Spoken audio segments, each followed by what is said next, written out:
A very good evening to all of you, my dear students of class 12B. I hope you all will be very fine, safe, healthy, happy, comfortable at your residence.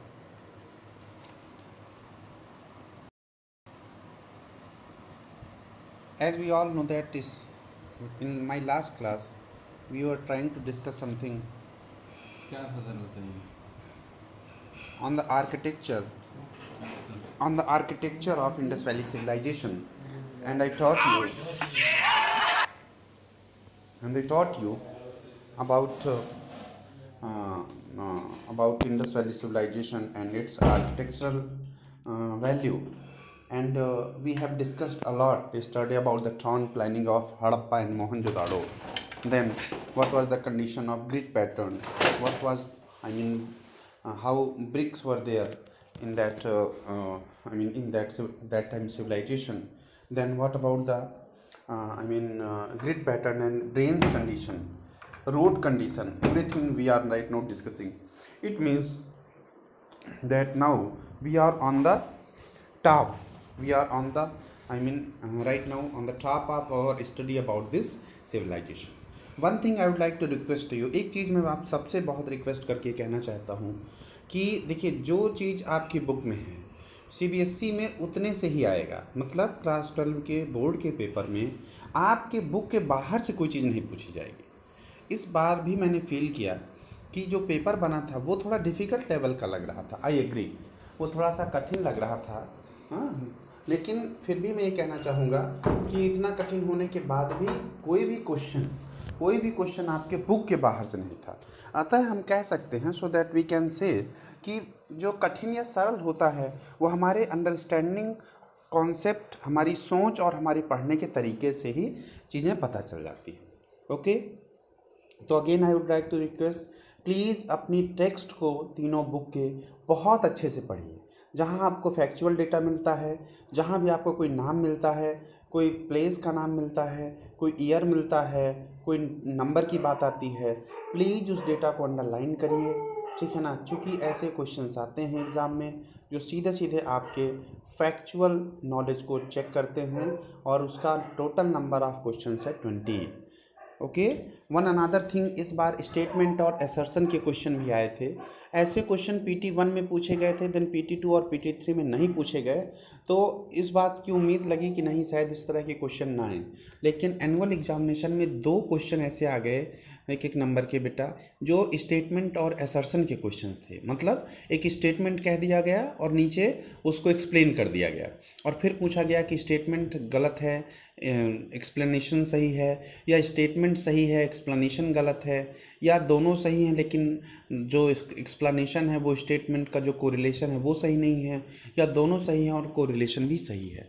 तो इस तरह के देखिए 20 number जो 20 marks हैं, those 20 marks are very much important, और वो बड़ी आसानी से सबको नहीं मिलते हिस्ट्री में।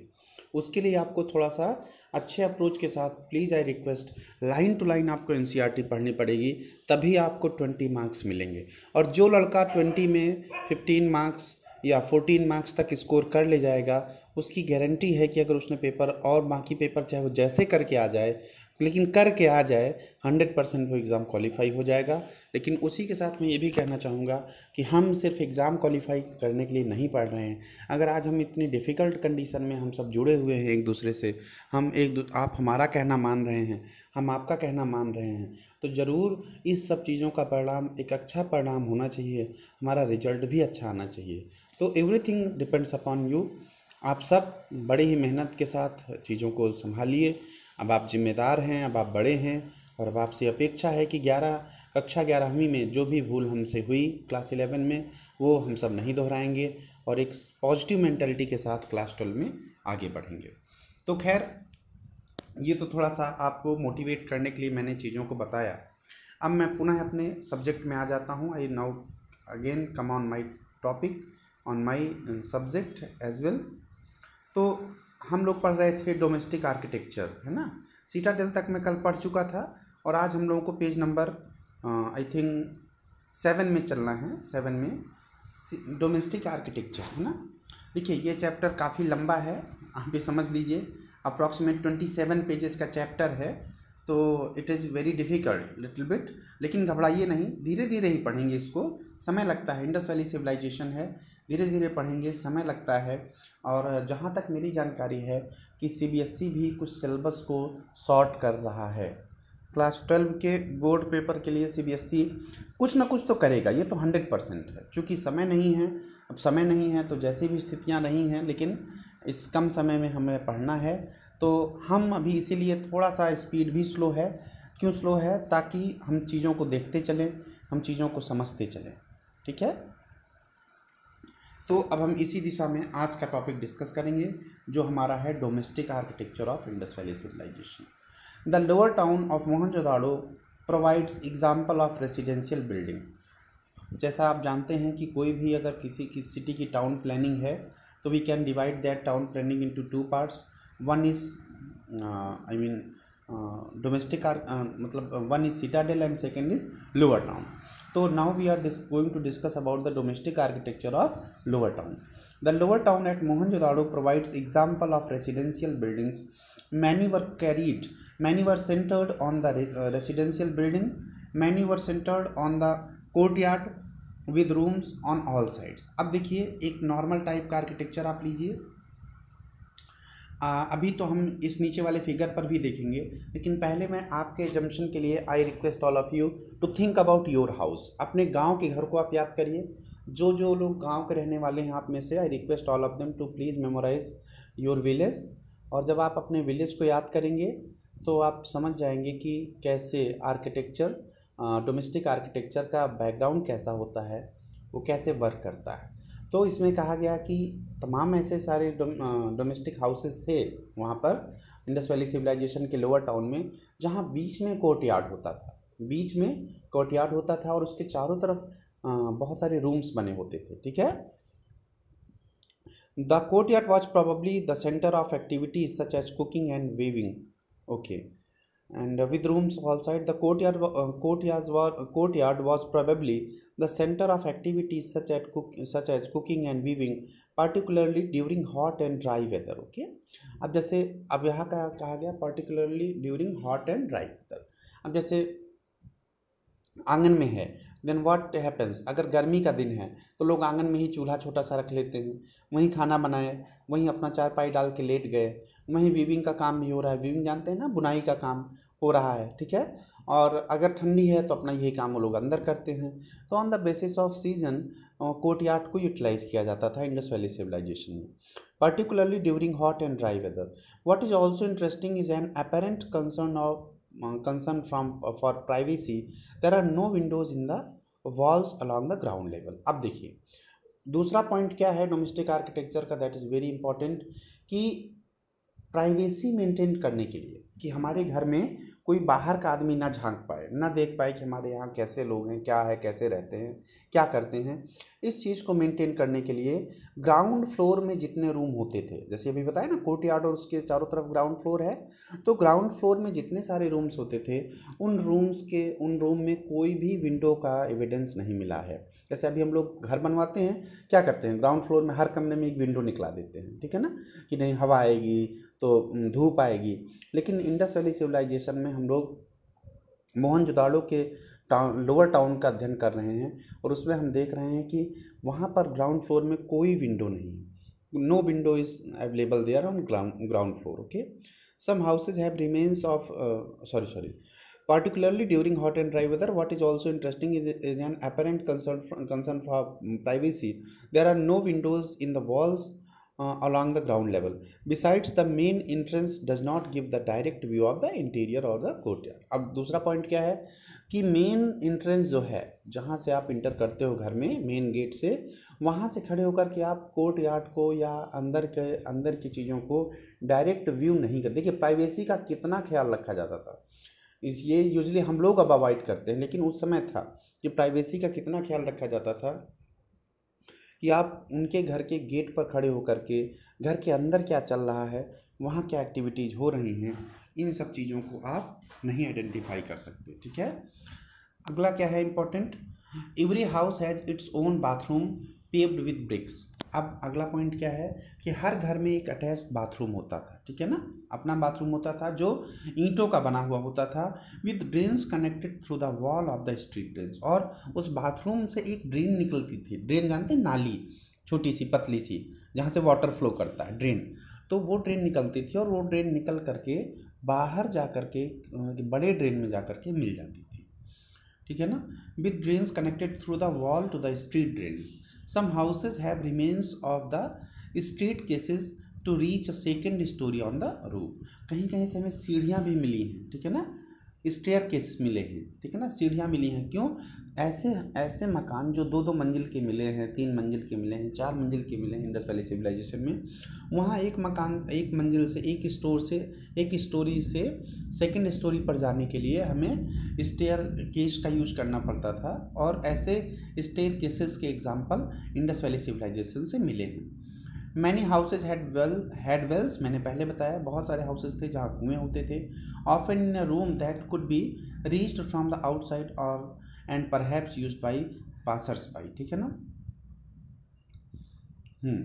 अगला क्या है कि often in a room that could, many houses had wells, बहुत सारे ऐसे थे घर जहाँ पर कुएँ होते थे, लेकिन कुआँ यूजली ऐसी जगह पर होता था या ऐसे कमरे के अंदर होता था जहाँ पर जो बाहर की तरफ होता था कमरा, ताकि उससे क्या फ़ायदा होता था कि उस कमरे में अगर कोई गेस्ट आ गया है, कोई गुजर रहा है, कोई बगल से निकल रहा है, पास हो रहा है, तो उसको बिठाल करके मतलब थोड़ी देर बिठाला जा सके, उससे बात की जा सके।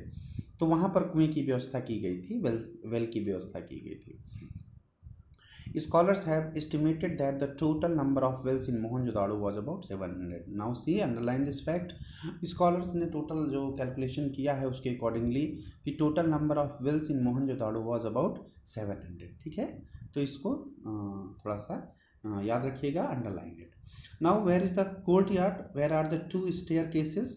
What is the entrance of the house like? अब जैसे ये एक घर बना है बेटा, ठीक है ना, अब आपको इसमें बताना है कि इसका कोर्टयार्ड कहाँ है, ठीक है, कोर्टयार्ड कहाँ है। फिर दूसरी चीज़ आपको बतानी है कि इसके 2 स्टेयर केसेस कहाँ हैं, ठीक है। तो एक तो देखिए, एक तो ये दिख रहा है, मैं आपको दिखाऊं, ये स्टेयर केस है, ये इधर से, ये इसको आप देख सकते हैं, ये स्टेयर केस है, ठीक है। और कोर्टयार्ड आपका ये, दिस इज योर कोर्टयार्ड, ये कोर्टयार्ड है, ठीक है। और इसके चारों तरफ रूम्स बने हुए हैं, ठीक है। और ये आपका एंट्रेंस गेट है, ये इधर से साउथ साइड से अंदर जाने के लिए एंट्रेंस गेट है, और एक और स्टेयर केस कहीं होगा, where is the last one,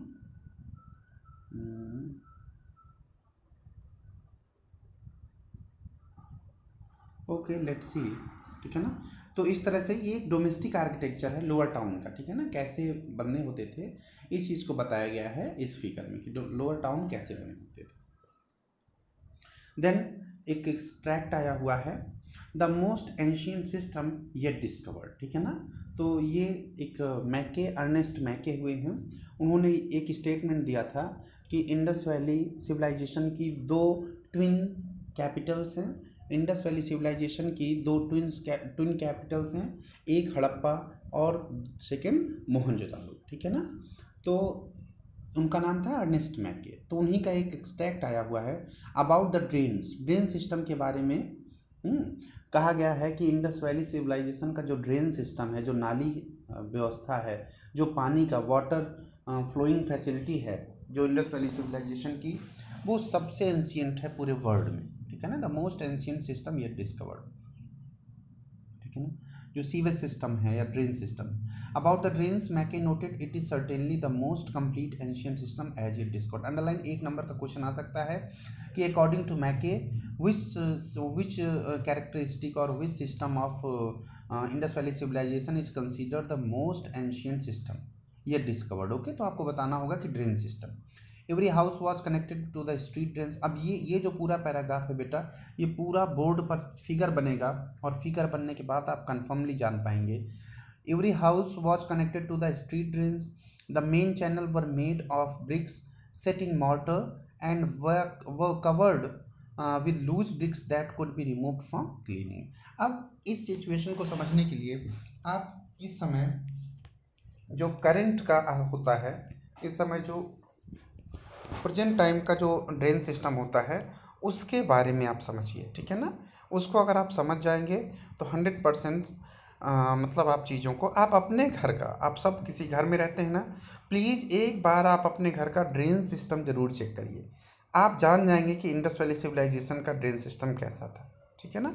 आपके बाथरूम से, आपके वॉशरूम से पानी निकल के कहाँ जाता है, छोटे छोटे ड्रेन से निकल के घर के बाहर एक बड़ा पाइप होगा, उसमें जा कर के जुड़ जाता है। फिर उस बड़े पाइप से पानी निकल के फिर कहाँ जाएगा, फिर एक स्ट्रीट के अंदर बड़ा पाइप होगा, वहाँ जाके जुड़ जाता है। आप देखे होंगे कि स्ट्रीट में कई जगह पर होल्स होते हैं, मैन होल्स होते हैं बड़े बड़े, जहाँ पर आदमी उतर के कभी कभी वहाँ से अंदर से जो सीवेज रुक होता है या जो गंदगी होती है वो बाहर निकाल करके किनारे किनारे रखता है और फिर ढक्कन को, कवर को उसके ऊपर लगाता है। तो यही सिस्टम उस समय भी था। ओके, लिखा हुआ है कि every house was connected to the street drains, the main channels were made of bricks set in mortar and were covered with loose bricks. Okay, ऊपर से उनको लूज ब्रिक्स से कवर किया जाता था। क्यों? सो दैट मौका आने पर अगर कहीं जो ड्रेन है वो चौक हो जाए तो उसको ओपन करके सही तरीके से उसको कवर कर सकें, ठीक है ना। The main channels were made of bricks set in mortar and were covered with loose bricks that could be removed for cleaning. In some cases limestone was used for the covers. Underline, बहुत important line है। कहीं कहीं पर limestone को ही, limestone एक बहुत soft type का stone होता है, ठीक है ना, बहुत कोमल पत्थर होता है, उसको कवर के रूप में यूज किया गया है। House drains first emptied into a sumps or cesspit into which solid matter settled, which waste water flowed out into the street drains. अब क्या होता है, घर में भी होता है कि हम लोग ऐसी मतलब ऐसा हम लोग नेट लगा के रखते हैं, आयरन नेट वगैरह लगा के रखते हैं, जो बहुत ही मतलब डेंस्ड निटेड होती हैं। ऐसे आयरन नेट को लगा कर के रखते हैं अपने ड्रेनिंग सिस्टम में कि जितना जितना जो सॉलिड मटेरियल है वो फंस के रह जाता है और वो बाहर रह जाता है और पानी पानी निकल के हमारा निकल जाता है ड्रेन में। तो ऐसा ही उस समय भी था, ऐसी व्यवस्था कि house drains first emptied into sumps, ठीक है ना। वो ऐसे करके मुहाने पर मतलब ड्रेन जहाँ से डोमेस्टिक ड्रेन जा कर के स्ट्रीट ड्रेन में मिलती है, ऐसे माउथ ऐसे इस सिचुएशन पर ऐसी जगह पर एक बड़ा सा सम्स लगाया जाता था, ठीक है ना। या उसको उसी को एक वर्ड और कहा गया है, क्या कहा गया है कि सम्स और just a minute, flowed out street drains, very long channels, sums or cesspit उसको कहा गया है, इनटू विच सॉलिड मैटर सेटल्ड। क्या होता था, उससे सॉलिड मैटर उसमें फंस के रह जाता था, while waste water flowed out into the street drains, और फ्लोड जो वेस्ट वाटर था घर का वो निकल के स्ट्रीट ड्रेन में जाके मिल जाता था। Very long drainage channels were provided eight intervals with sums for cleaning, ठीक है ना। वेरी लॉन्ग ड्रेनेज चैनल्स वर प्रोवाइडेड, ठीक है, बड़ी दूर दूर पर जा कर के सफाई के लिए मतलब ऐसे करके सम्स से मतलब ऐसी चीज़ें थी, जैसे मान लीजिए सम्स लगे हुए हैं जगह जगह पर, ठीक है ना, तो वहाँ जो फंस के रह गया फिर बाद में ऊपर के कवर को हटा करके उसी सॉलिड मटेरियल को, उसी सिल्ट को, उसी वेस्ट मटेरियल को निकाल करके बाहर रख दिया जाता था, ठीक है। It is a wonder of archaeology that little heaps of material, underline important line है, it is a wonder of archaeology while the archaeology जब आर्कियोलॉजी ने अपना काम किया और खुदाई हुई, जब डिगिंग हुई इंडस वैली सिविलाइजेशन के प्लेसेस के, तो बहुत सारी स्ट्रीट में ऐसी जगहों पर ऐसी मतलब ऐसी जगह मिली जहाँ पर मतलब जो मेन होल है, जो कवर है ड्रेन का, वो निकला हुआ एक किनारे रखा हुआ है और किनारे किनारे बहुत सारे छोटे छोटे हीप मिट्टी के, कूड़े के, ठीक है ना, रखे हुए। आज भी बताइए, कैन यू बिलीव, ये 2000 साल पुरानी बात है, मतलब 2000 तो इधर के मतलब 4000 साल पुरानी बात है। और जब इंडस वैली सिविलाइजेशन खोजी गई लगभग 1921 में, जब उसका एक्सवेजन हुआ तो उस समय भी वो मिट्टी के ढेर वहाँ मिले हैं, जो सफाई के दौरान बाहर निकाल करके मिट्टी इकट्ठा की गई थी अगल बगल। तो little heaps of material mostly sand have frequently been found lying on the along side drainage channels, which shows that a debris was not always carted away when the drain was clean, ठीक है ना।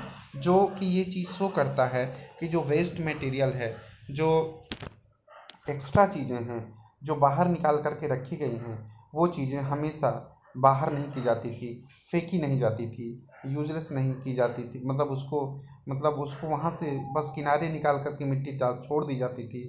उसी तरह उस man whole को कभी कभी खुला भी छोड़ दिया गया है। तो व्हाट डज इट प्रूव कि वो लोग सिंसियर उतना नहीं थे इस पॉइंट के बारे में। ऑल तो ड्रेनेज सिस्टम के बारे में बहुत सिंसियर थे, बट इस पॉइंट के बारे में अनफॉर्चुनेटली वो इतने सिंसियर नहीं थे, और वो जो मटेरियल था वो किनारे किनारे ही बिखरा पड़ा रह जाता था। तो ये अर्ली इंडस सिविलाइजेशन इनकी बुक है, कहाँ, अर्नेस्ट मैकेसर की। 1948 में उन्होंने इस बुक में अपना ये पैसेज दिया था, ठीक है ना। Drainage system were not unique to the larger cities, ठीक है ना। Drainage system were not unique to the larger cities, मतलब जो, हाँ सर, आ गया जो लार्ज सिटीज़ में ड्रेनेज सिस्टम है वही, आई मीन जो स्मॉल सिटीज़ में ड्रेनेज सिस्टम है वही ड्रेनेज सिस्टम लार्जर सिटीज़ में भी पाया गया है, but were found in smaller settlement as well. दोनों जगहों से सेम ड्रेनेज सिस्टम मिलता है, वह चाहे बड़ा शहर हो चाहे छोटा शहर हो, इंडस वैली सिविलाइजेशन का। At Lothal for example, while houses were built of mud bricks, drains were made of burnt bricks. Underline important है, लोथल एक ऐसी जगह है, it is a dockyard in Gujarat state and a famous Indus valley civilization dockyard it is also today that place Lothal. और ये एक ऐसी जगह है जहाँ घर तो कच्ची ईंटों के बने हैं, मड ब्रिक्स के बने हैं, ठीक है ना, लेकिन drains were made of burn, लेकिन जो ड्रेन्स हैं, नालियाँ हैं, वो पक्की ईंटों की बनी हैं, ठीक है। तो ये थोड़ा सा डोमेस्टिक आर्किटेक्चर पर आज हम लोगों ने चर्चा किया इंडस वैली सिविलाइजेशन की, ठीक है। तो अब इसको ये देखिए सिटाडेल, अब शायद दूसरा पॉइंट होगा, हाँ सिटाडेल। तो अब हम कल सब लोग मिल करके सिटाडेल की डिस्कशन करेंगे। आपसे रिक्वेस्ट है कि जिसने अभी अपना क्लास वर्क नहीं जमा किया है, जो नोट्स मैंने देने के लिए कहा था आपको कि फर्स्ट चैप्टर के नोट्स मैंने डिस्कस किए थे, और उनको प्लीज़ आप सबमिट कर दीजिए, और उसके बाद फिर हम नेक्स्ट क्लास स्टार्ट करेंगे। तो I request all of you to please submit your notes to me, so that we can start our next chapter also, writing skill. हम लिखने के लिए सेकंड चैप्टर का नोट्स दे सकें, पहले आप फर्स्ट चैप्टर का नोट्स आप सब लोग डिस्कस करिए या बताइए, ठीक है ना, कि सब लोग सबमिट करिए, उसके बाद डिस्कस करेंगे। तो प्लीज़ रिक्वेस्ट है कि सब लोग फर्स्ट चैप्टर का नोट्स आज तक सबमिट कर दें लिख करके, जो भी हमारे 19 बच्चे पास हुए हैं, ठीक है ना। और जो अगर एक आध सब्जेक्ट में अगर कोई दुर्भाग्य से अभी कंफर्म नहीं हो पाया है, वो लोग भी अगर लिख रहे हैं, तो प्लीज़ आई रिक्वेस्ट कि वो लोग मुझे सबमिट करें लिख करके, ताकि मैं उनको नोट्स को देख सकूं, एवेलुएट कर सकूं। Thank you. और अपनी कॉपी में ही नोट्स लिखना है और कहीं नहीं, उसकी पिक खींच करके आपको भेज देना है, ठीक है। All the best, take care about yourself, we will talk in later on. Thank you for joining.